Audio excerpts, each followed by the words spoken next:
lot of you first time. So I actually started this group about a year and a half. And my story is I spent about 10 years in Silicon Valley and in the tech world. And about 2 years ago, I thought to myself, other than sitting at this cubicle, there's something more meaningful for me to do.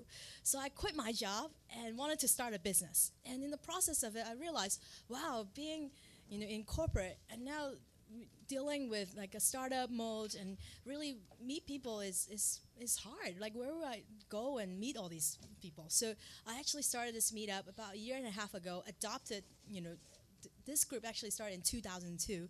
And when I took over, the first meetup was 5 people. And I was sitting in this room, and then my five of my friends were like, oh, you can do it.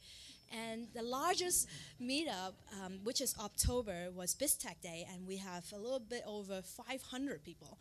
So I'm very, very thankful that all of you guys here to really have nothing to do with me. It's really have everything to do with you. And for me, I work from home, and I know like a lot of times, you sit there at home and you're thinking, man, am I just like crazy, dreaming of all these like weird ideas? And I can tell you, you're not crazy. All of us are crazy people here. So this is your crowd. And I think in the email I mentioned, bring tons of business cards. The reason why we're here is really to support each other. That's the, in the entrepreneur community, we definitely, especially in this area, there's tons of us. But at the same time, we are really onto our thing. So a lot of time, we don't necessarily get to meet each other. Mr. Stewart, how are you, sir? Nice to see you, man. How are you? Nice to see you. Wonderful. This is my dad. Hey, Peter, Matthew. This is Nice Matt. to meet you. Pleasure. How are you? I'm doing wonderful. Anyone has some background? What do you think? Thank you.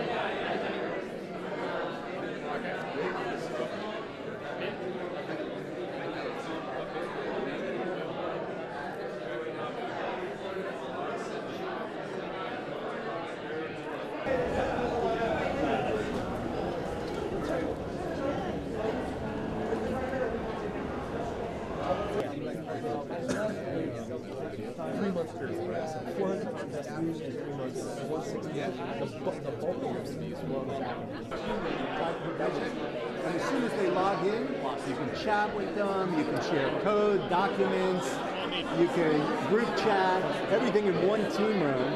And then I'm giving you a screenshot of their desktop 6 times an hour at random intervals.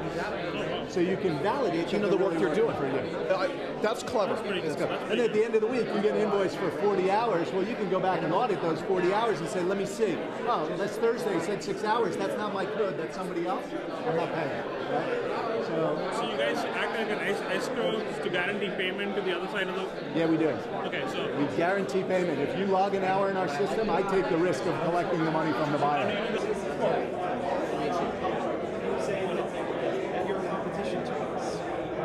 Where I would say SF Entrepreneur Meetup Group is the coolest meetup group in San Francisco. But one that you maybe have not integrated into your website or blog yet is Facebook Connect.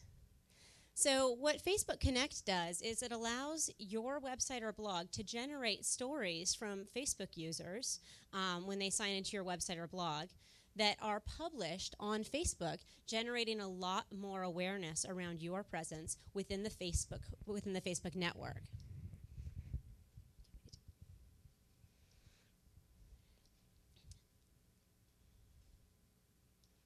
Okay, tip number 3.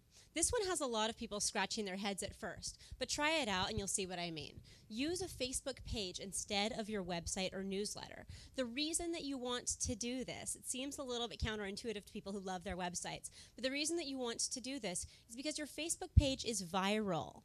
That's where you get the value out of Facebook. Facebook is viral. Your website and your newsletter are not viral. So you always want to send people to your Facebook page first, get them to become a fan, get them to interact there, and then push them over to your website to convert them into sales. SavorTheSuccess.com.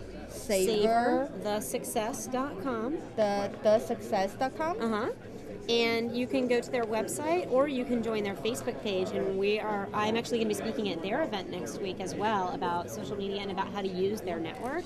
But they have an amazing online, it's free for the base level membership, just like LinkedIn and all the other networks. But it's amazing for female entrepreneurs. It's a killer network.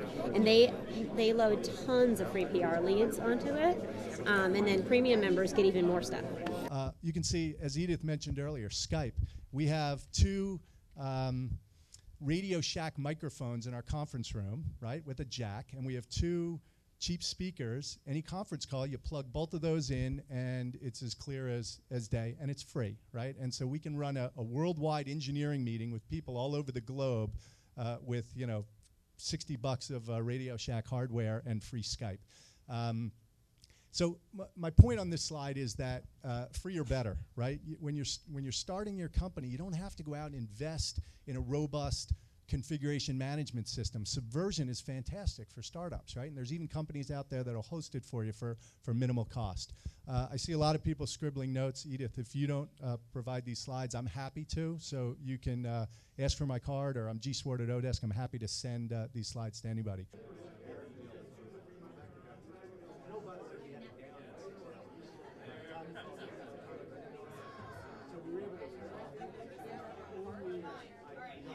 And our company is actually a reaction to this economy.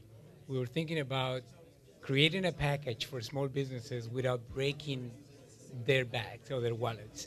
So we created a marketing and branding package that includes a 5-page website, a logo design, business cards and brochures, and we position you in Google as well. But not only that, we create the content that goes on your marketing materials, and we do this with a branding questionnaire. So it's targeting the small business community in San Francisco, in the Bay Area, and hopefully you guys could come and join us. firststepmarketing.com. I wasn't going to be successful sitting in the basement of like the card store putting prices on Smurfs, which I did when I was a little bit younger. So after college, I got an opportunity to go to Sweden, of all places. And people said, why did you go to Sweden? And I'll just tell you, it wasn't for the weather. But in any case, I ended up in Sweden after college, and I lived in a student dorm. And there were all these people like, gosh, I miss America, and we've been there, and I can't get Levi's, and I can't get peanut butter, and I can't get chocolate chip cookies. And I was like, what? You can't get chocolate chip cookies? That's outrageous. How can that be the case? So I asked my mom to send me over some chocolate chips, and I made some chocolate chip cookies on the dorm, and people loved them. And I was like, this has got to be the biggest no-brainer since mankind. I mean, how can a country not have chocolate chip cookies, you know? I want to be the Henry Ford of chocolate chip cookies.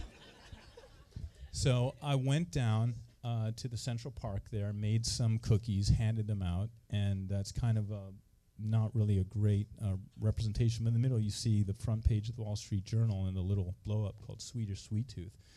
So one night, I'm on a bus coming home.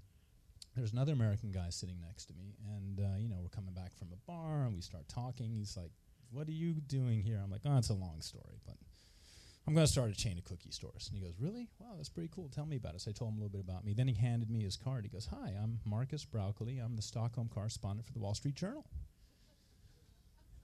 Do you want to slide something under my door? And this was the late 80s, so there was like no email. It was like, slide a paper, or like send a curly fax. So I did that. And then a week later, my dad calls me from New York. He goes, hey, Mark, you're on the front page of the Wall Street Journal. I'm like, what? So I went down to the Central Station. I'm like, hey, guys, I'll bet you that you're going to give me all those copies of the Wall Street Journal for free. The guy's like, yeah, right. I'm like, what if I'm on the front page? He goes, yeah, then I'll give it to you for free. And I'm like, look, buddy. So I got them all for free.